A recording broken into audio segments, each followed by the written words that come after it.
Shalom Aleichem Besem Hamasya. Salam damai bagi kita semua di dalam nama Sang Kristus. Hari ini hari Jumat, tanggal 31 Desember 2021, kita memasuki lingkaran liturgi hari kelima dalam oktav Natal.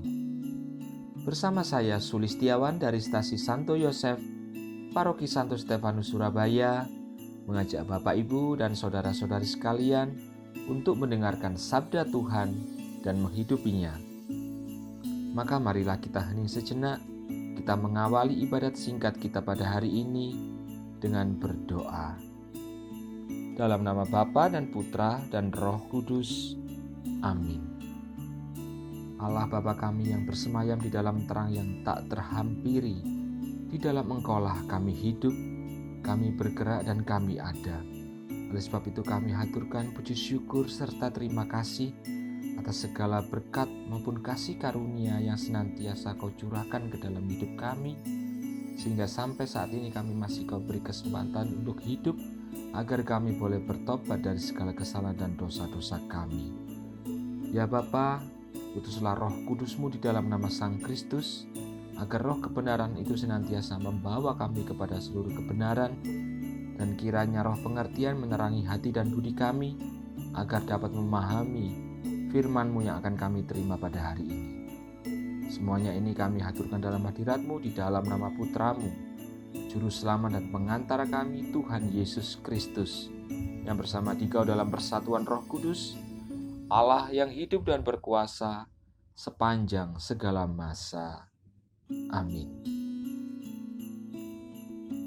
Semoga Tuhan beserta kita sekarang dan selama-lamanya. Inilah Injil Yesus Kristus menurut Yohanes. Dimuliakanlah Tuhan. Yohanes pasal 1 ayat 1 sampai dengan 18. Pada mulanya adalah firman. Firman itu bersama-sama dengan Allah, dan firman itu adalah Allah. Ia pada mulanya bersama-sama dengan Allah.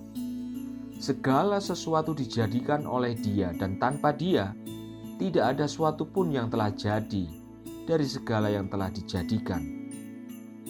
Dalam Dia ada hidup, dan hidup itu adalah terang manusia. Terang itu bercahaya di dalam kegelapan, dan kegelapan itu tidak menguasainya. Datanglah seorang yang diutus Allah, namanya Yohanes. Ia datang sebagai saksi untuk memberi kesaksian tentang terang itu, supaya oleh Dia semua orang menjadi percaya. Ia bukan terang itu, tetapi ia harus memberi kesaksian tentang terang itu. Terang yang sesungguhnya, yang menerangi setiap orang, sedang datang ke dalam dunia. Ia telah ada di dalam dunia, dan dunia dijadikan olehnya, tetapi dunia tidak mengenalnya. Ia datang kepada milik kepunyaannya, tetapi orang-orang kepunyaannya itu tidak menerimanya. Tetapi semua orang yang menerimanya, diberinya kuasa supaya menjadi anak-anak Allah, yaitu mereka yang percaya dalam namanya. Orang-orang yang diperanakkan bukan dari darah atau dari daging, bukan pula secara jasmani oleh keinginan seorang laki-laki, melainkan dari Allah. Firman itu telah menjadi manusia dan diam di antara kita, dan kami telah melihat kemuliaannya, yaitu kemuliaan yang diberikan kepadanya sebagai anak tunggal Bapa, penuh kasih karunia dan kebenaran.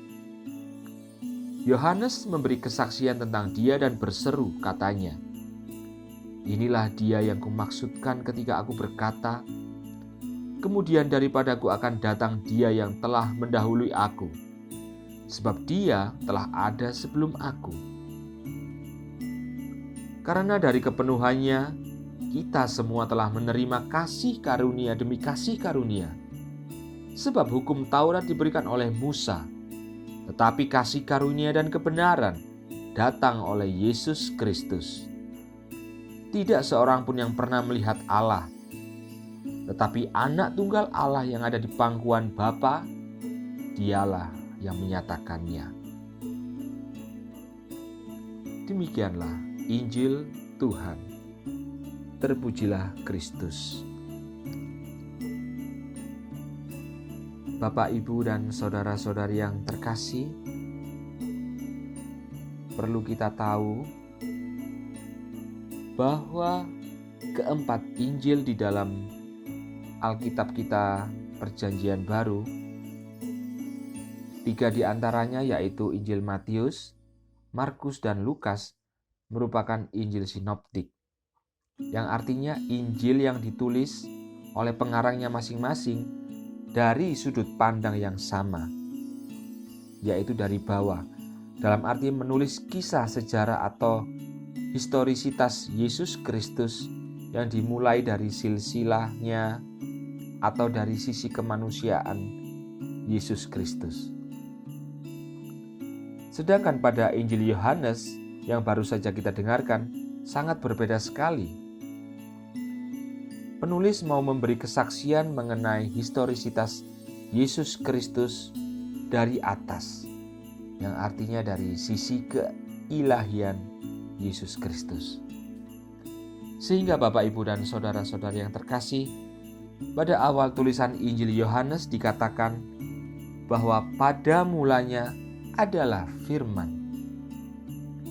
Kata adalah di sini bukanlah kata yang mau menjelaskan sesuatu atau menjelaskan kata yang sebelumnya.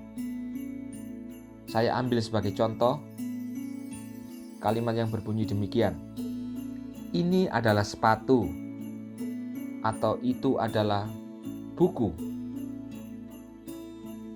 Tetapi kata adalah di sini merupakan keterangan waktu masa lalu atau masa lampau. Berarti artinya mau menunjukkan bahwa Sang Firman ini sudah ada sebelum pada mulanya. Pada mulanya sudah ada Sang Firman. Berarti Sang Firman ini sudah ada sebelum adanya suatu masa tertentu itu diciptakan. Berarti Sang Firman ini adalah kekal, tanpa awal dan tanpa akhir. Sebab Sang Firman ini yang menciptakan waktu dan segala sesuatu. Sebab Allah menjadikan segala sesuatu melalui firman-Nya. Seperti yang tertulis pada kitab Kejadian pasal 1. Di situ berulang-ulang disebutkan berfirmanlah Allah, berfirmanlah Allah, berfirmanlah Allah. Sebab Allah menjadikan segala sesuatu melalui firman-Nya. Dan dikatakan juga pada Injil Yohanes ini bahwa firman ini adalah Allah itu sendiri. Sebab Allah menyatakan dirinya, mengenalkan dirinya, mewahyukan dirinya melalui firman-Nya. Sebab jika Allah tidak mengenalkan dirinya atau menyatakan dirinya melalui firman-Nya, bagaimana kita manusia ini bisa mengenal Dia sebagai Sang Pencipta? Sama seperti halnya bagaimana orang lain ingin mengenal siapa saya, lalu jika saya hanya terdiam saja tanpa ada kata-kata saya yang keluar dari pemikiran saya, bagaimana orang tersebut bisa mengetahui pribadi saya? Bagaimana orang tersebut bisa mengetahui perangai saya atau mengenal saya? Demikian juga tidak ada seorang pun yang dapat mengenal Allah dengan usaha-usahanya sendiri. Tetapi Allah lah yang menyatakan dirinya di dalam Putra Tunggalnya yang ada di pangkuan Bapa, yang berinkarnasi menjadi manusia Yesus Kristus, menjadi pribadi Yesus Kristus yang dalam kemanusiaannya dilahirkan oleh perawan Maria, oleh kuasa Roh Kudus tentunya, dan dalam keilahiannya sebagai Sang Firman Allah yang satu dengan Allah tanpa pernah terpisah dari Allah. Sehingga benarlah di dalam Dia, di dalam Yesus Sang Firman ini ada hidup. Dan hidup itu merupakan terang bagi manusia. Sebab memang Dia berasal dari Allah. sebab Dia adalah firman-Nya Allah itu sendiri. Sehingga Bapak, Ibu, dan saudara-saudari yang terkasih, barang siapa yang percaya kepadanya, percaya kepada pribadi Yesus Kristus ini dan dibaptis dalam nama Allah Tritunggal, maka sesungguhnya di dalam kehidupan orang itu terdapat kasih karunia yang menyelamatkan. Dan kasih karunia ini menghendaki adanya tanggapan dari pihak kita melalui kehendak bebas kita. Supaya apa? Supaya kita berbuah di dalam roh. Supaya kita mengalami kebaharuan hidup, yaitu hidup kebangkitan Yesus Kristus yang menyatukan dan menguatkan kita di dalam dinamika perjalanan pesiaran kehidupan kita. Maka hal ini pun sesuai dengan rumusan arah dasar Keuskupan Surabaya, bahwa gereja yang adalah umat Allah merupakan persekutuan murid-murid Kristus yang semakin dewasa dalam iman, yang membuahkan keguyupan, saling melayani, diakonia, dan misioner, yang artinya memiliki misi untuk mewartakan kebenaran Injil Tuhan yang menyelamatkan bagi seluruh umat manusia.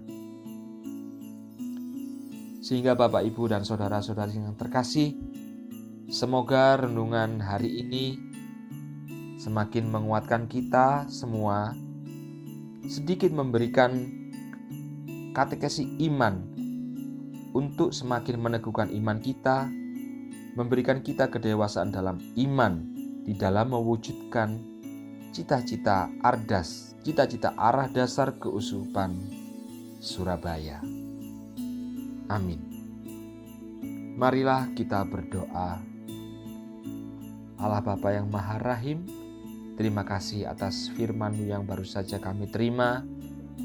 Kami berdoa kiranya roh keperkasaan memberikan kami kekuatan di dalam perjalanan kehidupan kami, di dalam kehidupan kami berkeluarga, di dalam kehidupan kami bersosial, bermasyarakat, maupun di dalam hidup menggereja. Ya Bapa, kiranya Engkau senantiasa menyertai kehidupan kami. Jangan biarkan kami jatuh dalam pencobaan.